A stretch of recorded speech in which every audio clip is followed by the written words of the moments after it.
So we're continuing our conversations on understanding. And Don talked about understanding when he was up here this morning. And so understanding, Webster says understanding is the ability to comprehend something. But I think you're beginning to understand here in these services we've had in July that understanding is even deeper than that. Charles Fillmore says we comprehend God through understanding what the presence and the power is, but not only that, how it works in our lives.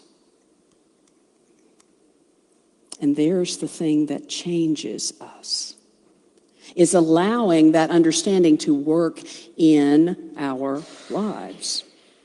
So today we'll be looking at the third unity principle of cause and effect. Now we think, oh, that's fun. Thoughts in mind reproduce after their kind. Well, who's having those thoughts? You. And so one of the things I heard years ago when I was at Unity Village is that we as human beings are at the point of cause and effect all the time.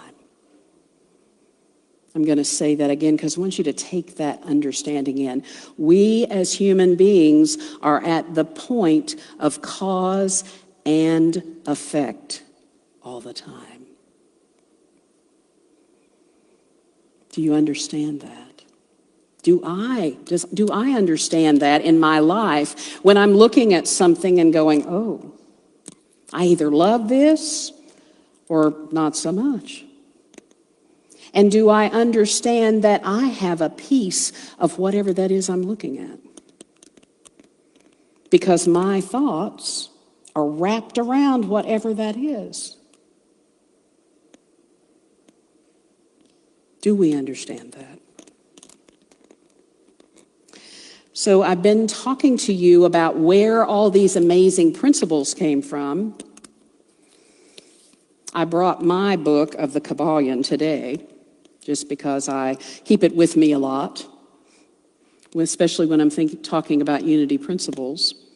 There's many different versions of this out there. But I think you have a slide that starts with the Kabbalion right back there. Yes.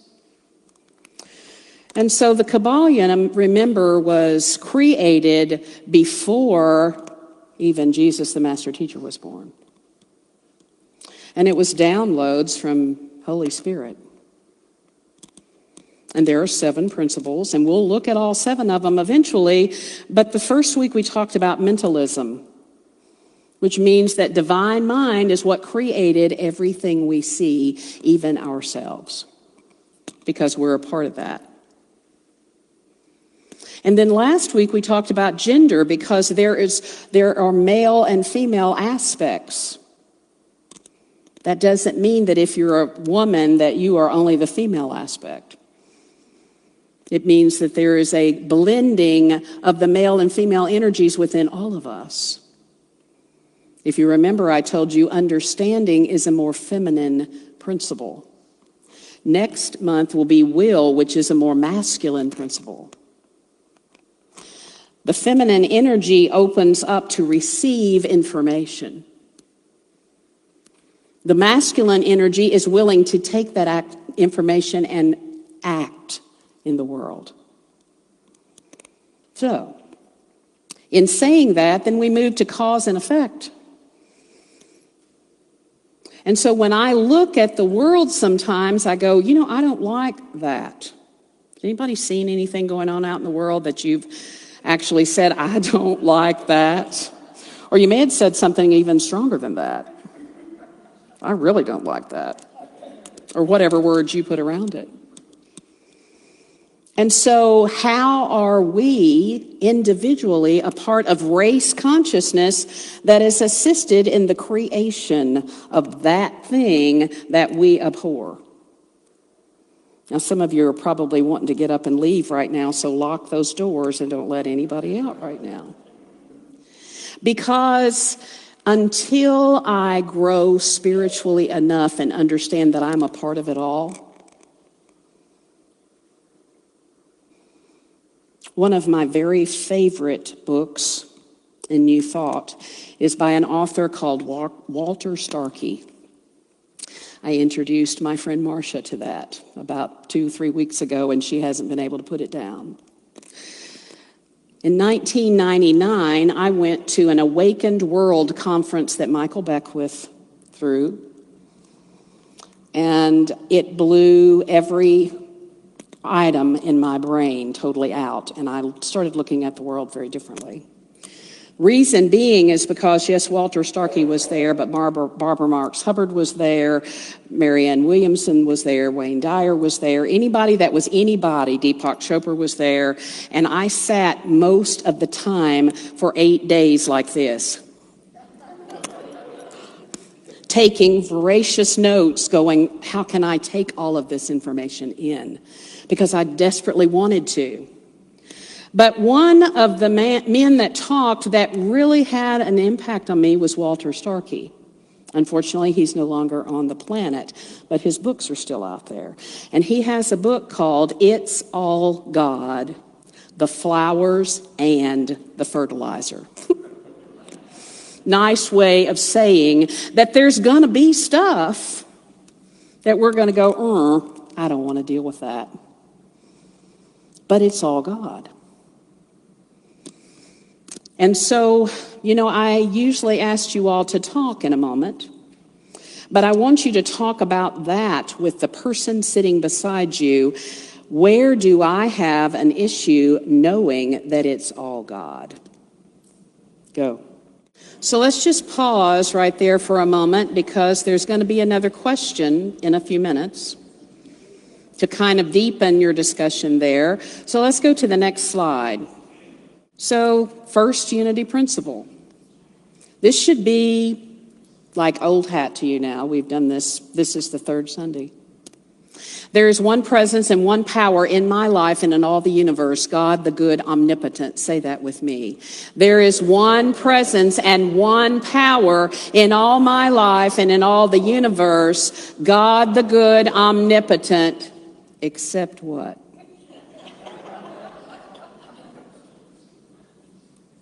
Where is that fertilizer that you're struggling with? Who is shoveling out that fertilizer that you're struggling with? That's even a closer to the chest thing, isn't it? And am I willing to know that that is for my growth? It's not against me. It's for me. Everybody breathe. In religious science, they just say it a little bit differently. We believe in the living Spirit of God, the absolute cause of everything we see. We believe that everything we see is of God. Everything. Even the fertilizer. And the people that are shoveling fertilizer. Yes. Next slide. So last week we talked about we are inherently good because God's divinity is in everyone. Say that with me. We are inherently good because God's divinity is in everyone except...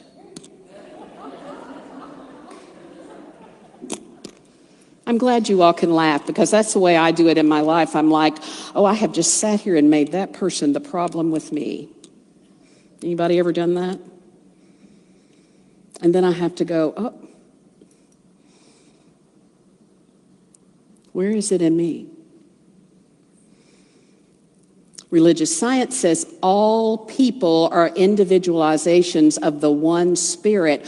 All people. Not just the ones we like. Not just the ones that we think are doing it right. All people. Except, because surely if the divine knew that person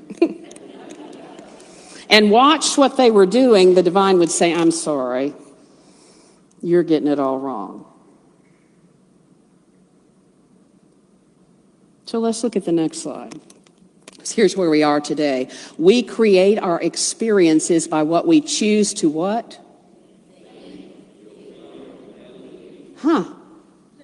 Did you know that you choose your thoughts? Now let's get a little bit more intimate. Do you know you choose your feelings?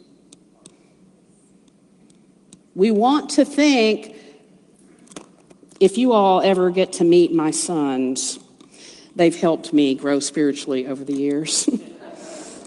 One of them's getting ready to be 29 in August, and the other one is 31. And of course, many times they would come to me, one or the other one, and say, "Mama, he made me mad." Don't have a mama who's a Unity minister because she won't take that. I said, nobody can make you mad. Only you can make you mad. Mama. So I'm going to tell you that. Nobody can make you sad. Nobody can make you hurt. Nobody can make you mad unless there is something within you that touches. And the reason there's something within us that touches is because there's something that happened years ago and it's still in there. And quite interestingly, that person is giving me the nudge that you still have some work to do. So the first thing for me to do is say thank you to that person. That's hard. Have you ever tried to say thank you to somebody who's shoveling fertilizer at you? Say, thank you. This smells weird and strange, and I don't want to deal with any of this, but thank you because I know it's mine to look at. Everybody breathes. Somebody just sucked all the air out of the room. I just felt it.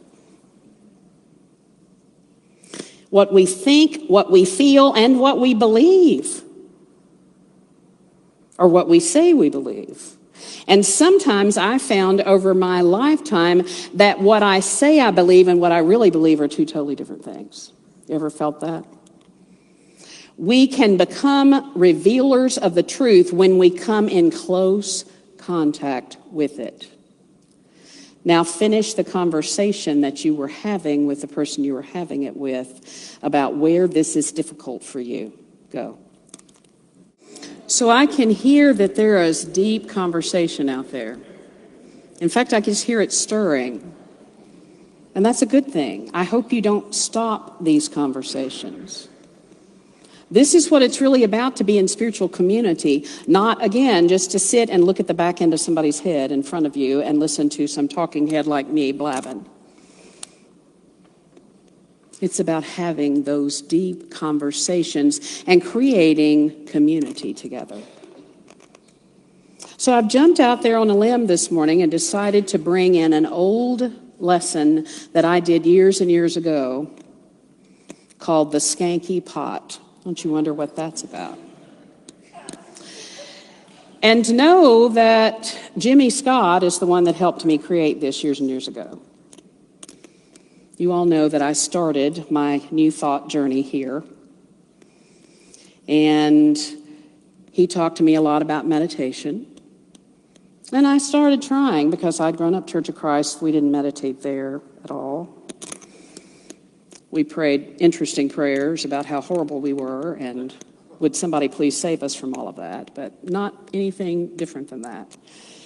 And so he talked to me about meditation a lot and said, you need to sit in meditation every day for at least 30 minutes. But, no, do it. And so I would come back and talk to him about it and talk to him about it. And some of you know that when he left this facility, he became the prayer chaplain at Unity Village. Some of you know that, some of you do not know that. But he was the prayer chaplain there as I was going through ministerial school. So I got to have lots of conversations with him. And so I told him, I said, I sit in meditation, but it doesn't feel like anything is happening. I want something to happen different. And he said, Denise, it's because you're not open at the top. Oh, excuse me?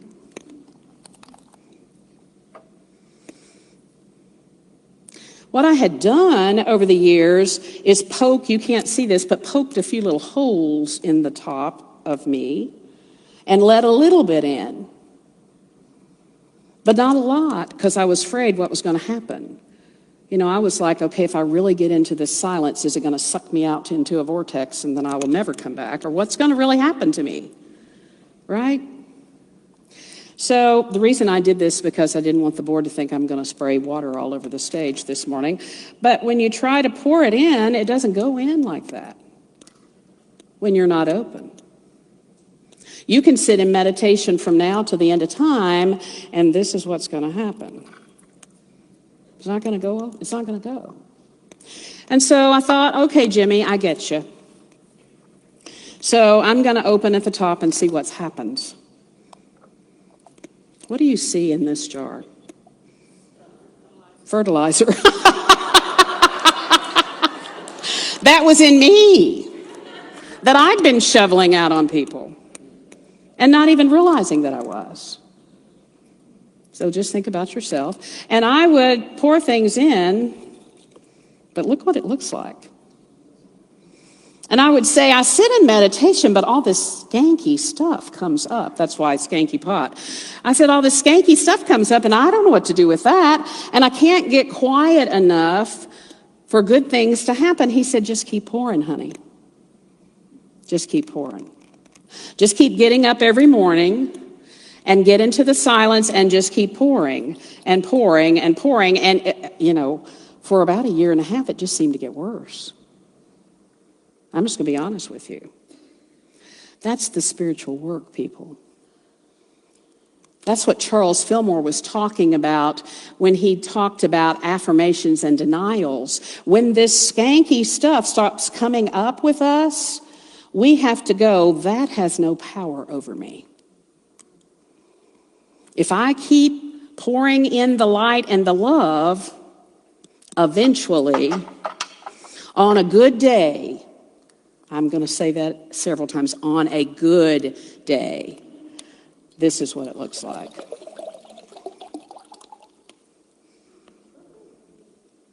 On a good day. And I will have sometimes actually 2 or 3 good days in the same week. Ask Judy. Sometimes 2 or 3 good days in the same week. Whoa! And then all of a sudden,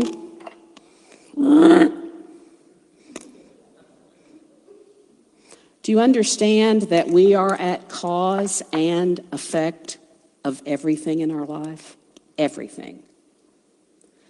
And when I'm having one of these days, instead of making everyone else wrong with me, I have to say, this has no power over me. The truth is, I am a divine child of God, and I inherit all the goodness that the Creator has ever blessed us with. It's all mine for the taking.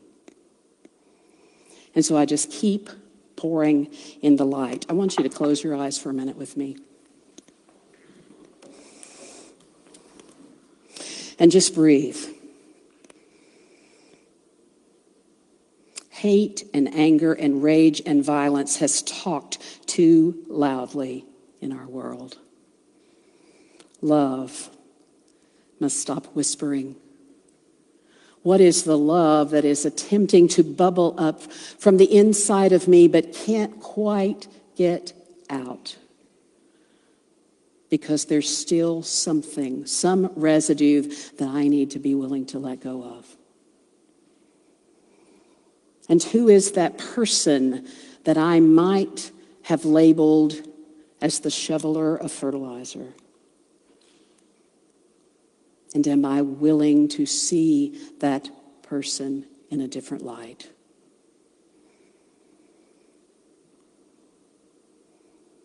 Knowing that as I am at cause and effect of my life, the more I send that person love, the more I send that person peace, the more I send that person the ability to be well, the ability to have joy.